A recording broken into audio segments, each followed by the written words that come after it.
तो दोस्तों ये जो आप सीन्स देख रहे हैं ये नेपाल की है। एक ऐसा कंट्री जो कभी पीस और स्पिरिचुअलिटी का सिंबल माना जाता था, आज रायट्स और कैओस में है। नेपाल का पार्लियामेंट पूरा बर्बाद हो चुका है।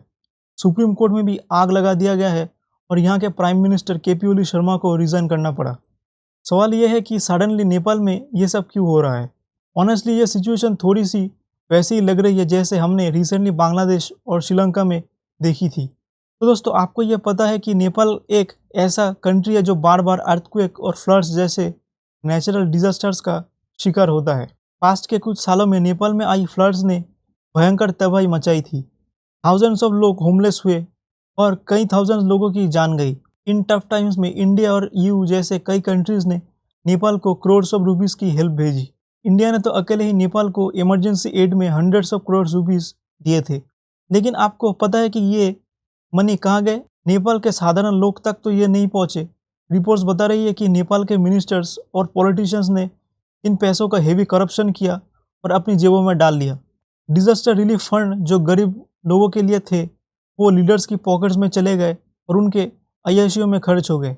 लोगों का एंगर यहीं से स्टार्ट हुआ। नेपाल में कॉमन मैन देख रहा है कि उनके लिए भेजे गए पैसे जो हॉस्पिटल्स, स्कूल्स और इंफ्रास्ट्रक्चर में जाना चाहिए था वो लीडर्स के लग्जूरियस लाइफस्टाइल में स्पेंड हो रहे हैं। सोशल मीडिया पर ऐसे वीडियोस वायरल हो रही है जिसमें मिनिस्टर्स के बच्चे यानी नेपो किड्स यूरोप और यूएस में लेविश लाइफ लीड कर रहे हैं, एक्सपेंसिव होटल्स और महंगी गाड़ियां खरीद रहे हैं। वहाँ नेपाल के आम लोगों के पास ना कोई जॉब्स है ना कोई फ्यूचर। ये देखकर नेपाल की पब्लिक में बहुत ही गुस्सा भड़क गया। लोग पूछ रहे हैं कि आपके पैसे कहाँ गए, ये करप्शन कब स्टॉप होगा। दोस्तों आपको जान के हैरानी होगी, नेपाल एक ऐसा कंट्री है जहाँ से हर साल लगभग 3000 to 4000 लोग बाहर की कंट्रीज़ में माइग्रेट कर रहे हैं।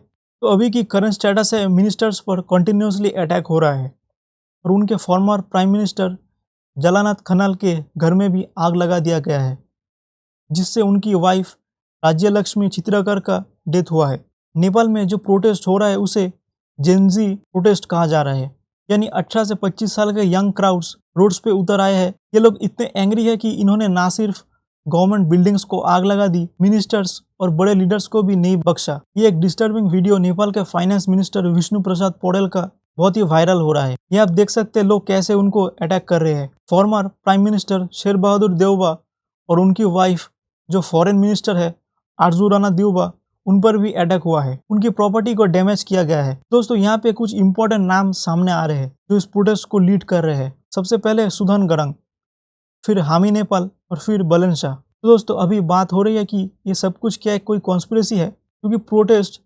मिनिस्टर्स पर गुस्सा, इसको हम लोग समझ सकते हैं। लेकिन दोस्तों जो नॉर्मल ऑर्डिनरी इंसान है उनमें इतनी हिम्मत नहीं होती कि कोई पार्लियामेंट या ऐसे इंपॉर्टेंट बिल्डिंग्स पर आग लगा दे। तो the question is there any outside hand? तो आपको क्या लगता है?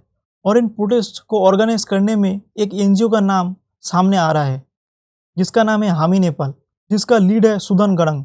ये एनजीओ 2015 से वर्क कर रहा है और डिजास्टर रिलीफ, सोशल सर्विस और इमरजेंसी एड में एक्टिव रहा है। लेकिन इस बार हामी नेपाल ने सोशल मीडिया पर प्रोटेस्ट को ऑर्गेनाइज करने में बड़ी रोल प्ले किया है। इंस्टाग्राम और डिस्कॉर्ड पर इनके पोस्ट में स्टूडेंट्स को प्रोटेस्ट के लिए बुलाया गया है। उन्होंने स्कूल यूनिफॉर्म्स और बैग्स लाने की एडवाइस दी है।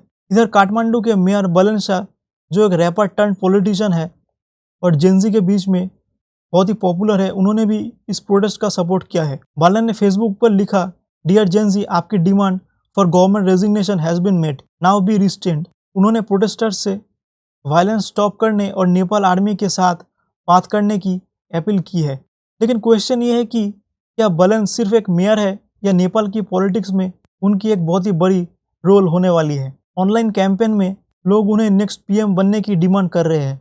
लेकिन अब बात आता है कि रियल ट्विस्ट। कुछ रिपोर्ट्स बता रही है कि रिसेंटली बलन शाह और यूएस एम्बेसडर के बीच में एक मीटिंग हुई थी।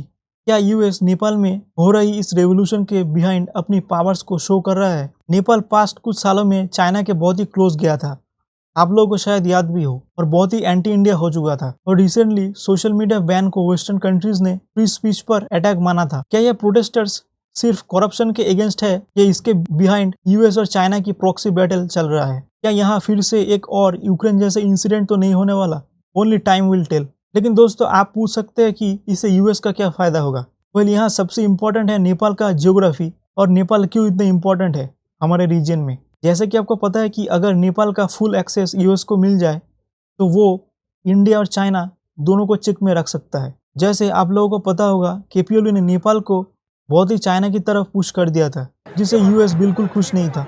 और आप यहाँ देख भी सकते हैं कि नेपाल को लगभग $500 मिलियन मिलने वाले थे as a aid from US, और ये कोई लोन नहीं था, बस फ्री का पैसा था। बट फिर अचानक से यूएस ने इसे कैंसिल कर दिया। सो अभी चाइना और इंडिया की तरफ से कोई रिएक्शन नहीं आया। कुछ महीनों में हम लोगों को पता चलेगा कि एक्चुअल में आखिर नेपाल में हुआ क्या है। सो नेपाल आज एक क्रॉस रोड्स पर खड़ा है। 22 लोगों की लगभग ऑफिशियल डेथ कंफर्म हो चुकी है, हंड्रेड्स इंजर्ड है और कंट्री की मोस्ट इंपॉर्टेंट बिल्डिंग जल चुकी है। केपी शर्मा ओली ने रिजाइन कर दिया और शायद दुबई चला गया। लेकिन अब क्वेश्चन है कि नेपाल में नेक्स्ट गवर्नमेंट कौन बनाएगा? क्या मोनार्की फिर से वापस आएगी, या फिर बलनशाह जैसे न्यू फेस पावर में आएंगे, या फिर कोई फॉरेन पावर इस कैओस का एडवांटेज उठाएगी? नेपाल के लोग करप्शन, नेपोटिज्म और इकोनॉमिक इनइक्वालिटी से फेड अप हो चुके हैं। सोशल मीडिया बैन ने बस फायर में फ्यूल डालने का काम किया है। लेकिन अब जब सोशल मीडिया बैन हट चुका है, प्रोटेस्ट फिर भी रुकने का नाम नहीं ले रहे। दोस्तों आपका क्या सोचना है? नेपाल का फ्यूचर क्या होगा? और क्या आपको लगता है कि इस पूरे गेम में इंटरनेशनल प्लेयर्स इन्वॉल्व थे, like Syria, Iraq, Bangladesh? Comments में अपने राय ज़रूर बताइए।